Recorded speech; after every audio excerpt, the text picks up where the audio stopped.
Thank you very much for taking the time today, man. Appreciate it. And since we only have like 10 minutes, I'll get right into it here about Belly of the Beast. And after listening to it, Very cool. I had to go online to make sure I wasn't the only one who thought this was like the heaviest thing I've ever heard you do. And I kind of skimmed back through some of your solo stuff and even with the Rainbow stuff. Right. To me, this really is the heaviest album you've ever made. And what made you go with this sound and with working with Peter Tägtgren? Am I saying his name right? Is it Tägtgren? Yes, you are. Peter Tägtgren. Oh. Yeah, Peter from Pain and Hypocrisy. He's Yeah. a great artist, producer, performer, and writer. And we wanted to make an album that was between the real hard classic rock and industrial metal. We wanted to make the bridge between those two genres, and we wanted to make a melodic metal album. So that was our mission, and I think that's what we achieved. And yes, it is the heaviest, hardest stuff that I've done. I always wanted to do a record like this. I can sing this type of a record. In fact, I was getting a little too heavy with the vocals, and Peter had to pull me back because we wanted to stay right in the middle with a melodic metal album. So Belly of the Beast came out I think it's just perfect where we put and placed, the sound and the intonations. So that's how it happened. Completely, actually, by accident. I met Peter at a party, and we started talking, started drinking, and next thing you knew, we wanted to do a record. That's great. I mean, what was it about him that made you want to work with him? Well, I listened to his stuff from the past, and also his work with Till Lindemann from Rammstein. We started to hang out at some of the shows in Germany and different places in Europe. Because I was traveling, he was traveling, we'd meet up. And I just felt that there was a chemistry there. And so did he. So we just said, look, let's do this. So during the pandemic, kind of gave us the time to settle in, write, and record, which a lot of guys did. A lot of guys wrote albums and what happened during that time because you were shut in. So we used it productively, came up with 11 tracks, and I think we stayed on that bridge, the path between melodic, make this melodic metal record. Yeah, it's very, very metal. The playing on it is amazing. Now, I was trying to find some credits here. Is there a band you guys work with, or was it just you two guys? No, Peter is exceptional. Peter plays like rhythm guitar, bass. He does some programming with keyboards and things, but his son Sebastian plays the drums, so I have drums. We've got Love Magnusson, Swedish guy from the band Dynasty on lead guitar. We've got the guys from Sabaton doing some background vocals. They were nice enough to come in and do the heavy kind of masculine background vocals with me. And then who else do we have? Oh, and we have a string arrangement as well on a couple of songs.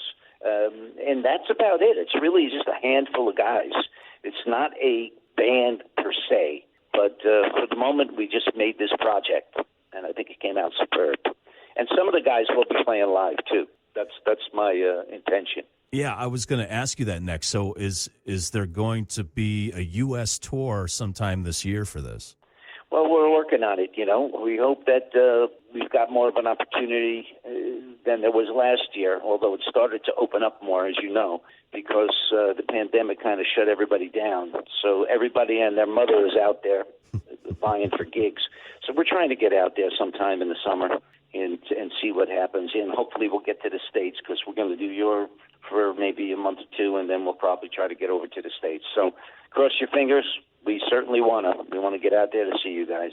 Yeah, I would really love to see this stuff live. I mean, it's such a huge sound. Now, you mentioned earlier you've always wanted to do an album like this. What was keeping you back from that? Was it finding someone like Peter to work with, or was it just you didn't feel it at the time?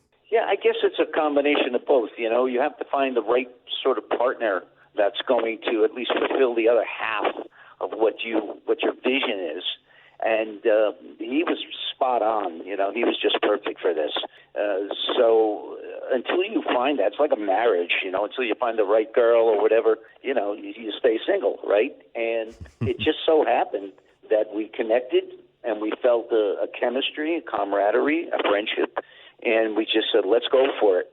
And I was touring, so we had some of it done, and then we had to finish the rest of it, and then the pandemic hit, and we didn't tour anymore, and we just finished it, 11 tracks. So that's how it really happened. I feel very fortunate that it all happened that way, because it's something that I always wanted to do, and and this is where I really want to stay, into this genre somewhere. I think this is where I'll stay, in a melodic metal vein. You know, most guys, and I say this with all due respect, Mr. Turner, most guys of your age would probably think about slowing it down or something like that, but you're just ramping it up here. You've gone the opposite direction. Yeah, you're making it heavy. I think that's awesome. Thank you. I appreciate that. That sounds like me. Yeah, I feel renewed, revived, and there's no tricks in the studio. It's all straight from the heart and soul. Keeping the voice like that. I'm just very fortunate, but I think, never too old to rock and roll, man, so I'm giving it a go. Right on. So if I could ask, if you don't mind, I know every singer is different, but your voice is still as strong as ever. I mean, you can totally hear it on this album, the power in there. What have you done? What do you do? Like, maybe what do you stay away from, and what do you pursue to keep your voice in top shape like that? Well, I'm living a cleaner life than I used to, that's for sure, because you start to really love the life you're living, You start to realize if you keep going down that hard road, you're not going to make it another 10 or 15 years. So I try to keep myself fit, and I try to keep myself eating healthy and in a positive attitude and busy. And I feel probably as young as I did when I was in my 40s, really. I don't feel that old, and thank God for that, because I know some guys just really wither away. But right now, I feel rejuvenated, I feel revived, and I've got a lot to live for. I'm making the music, and that keeps me going strong, man, because it's my biggest love. It's my music. Now, I wouldn't be doing my job if I didn't ask some kind of a rainbow question. And is Sure. there, after, I know you're focusing on Belly of the Beast now and getting that tour together. And I know you've done some rainbow shows in the past, like tribute shows and things like that. Is there any kind of plan for that also? Do you still keep in touch with Ritchie Blackmore at all? No, we don't stay in touch per se or anything like that. But the dates that I've got to fulfill contractually because of the pandemic, and those shows will be primarily bits and pieces of like my Rainbow days, Malmsteen days, things like that, Joe Lyn Turner solo days.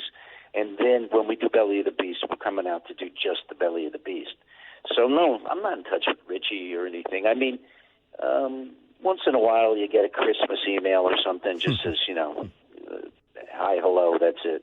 But I'd have to say that once, it's kind of like a divorce and a marriage. Once you're out, you're out. Yeah, like you mentioned earlier, like a marriage. I see that too. Like a band is like a marriage. I've been in a couple bands myself, and it really is like that. You have to learn how to give and take. You have to learn how to sacrifice, and kind of share ideas and things like that. So, and everybody's different. When you have the disagreements, whatever. There's no hard feelings. I left on good terms. And he says some nice things about me in the press, and I say the same things. But I respect it. We had a great run. Rainbow wrote some great songs, bigger audiences, sold more records. We had a great union together, and the guys in the band as well. So I have no regrets about that. Nothing but good times and good memories. And great music left from that era, too, and more great music from Belly of the Beast. So I hope that tour gets together. I'm looking forward to seeing you. Hopefully you'll come to Worcester, or at least in the area, so we can see this music live, which I'm sure is even big. It sounds even bigger live than it does on record. But thank you so much It sure will. I appreciate it, man. Let me see what your listeners think. I'd appreciate it. And thank you for your time, Mike. For all the best. All right, you too. Thanks a lot, Joe. All right, Mike. You too.